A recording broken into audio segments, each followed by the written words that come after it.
നാളെ ആ കൊലക്കയറിലേക്ക് നടക്കേണ്ട ജീവന്റെ വഴിയിൽ മറ്റു വഴികളൊന്നും തെളിയാതെ കട്ടപിടിച്ചു കിടന്ന അന്ധകാരത്തിൽ ഒരു വെളിച്ചം തെളിഞ്ഞു. Republic of Yemen public prosecution സ്ഥിരീകരിക്കുകയാണ് എല്ലാ വാദങ്ങളും എല്ലാ അപ്പീലുകളും തള്ളപ്പെട്ട് അധികാരികൾ ഒപ്പിട്ട നിമിഷപ്രിയയുടെ ആ മരണ വാറന്റ് നീട്ടിവെച്ച കാര്യം. നേരിട്ട് അറിയിക്കുന്നത് കാന്തപുരം അബൂബക്കർ മുസ്ലിയാർക്കാണ്. ആ സനായിലെ കോടതി ഒഫീഷ്യൽ ഉത്തരവ് കാന്തപുരത്തിന് നേരിട്ടയക്കാൻ കാരണമുണ്ട്.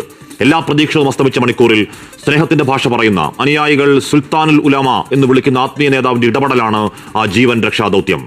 ഹൂത്തികളുടെ നിയന്ത്രണത്തിലുള്ള സ്ഥലം.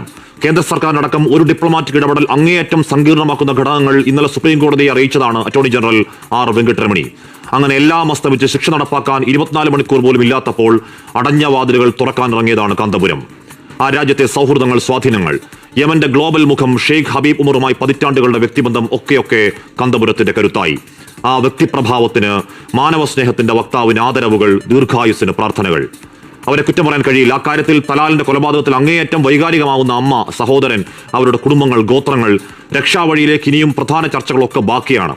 ദയാധനം വാങ്ങി അപരാധത്തിന് മാപ്പ് നൽകിയത് കോടതിയെ ആ കുടുംബം അറിയിക്കൽ പ്രധാനമാണ്. ആ ബ്ലഡ് മണി അതെത്രയാണെങ്കിലും നമ്മുടെ ഒരു കൂടപ്പിറപ്പിന്റെ ജീവൻ കാക്കാൻ ഈ നാട് സമാഹരിക്കുമെന്നത് കേരളത്തിന്റെ വാക്കാണ്. ലോകത്തോട് പിന്നെയും കരുത്തോടെ കാമ്പോൾ ആർജവത്തിൽ നമ്മൾ പറയുന്നു, വെറുപ്പിന്റെ വക്താക്കൾ പുലമ്പുന്നതല്ല സത്യം. വീണ്ടുകിടക്കുന്നവന്റെ ജാതിയും മതവും തിരയാതെ ഏതൊക്കെ വഴികളിൽ ഏത് പരമാവധിയിൽ പോയും കൈപിടിച്ച് കയറ്റലാണ് ഞങ്ങളുടെ ശീലം. ഇതാണ് Kerala story, the real Kerala story.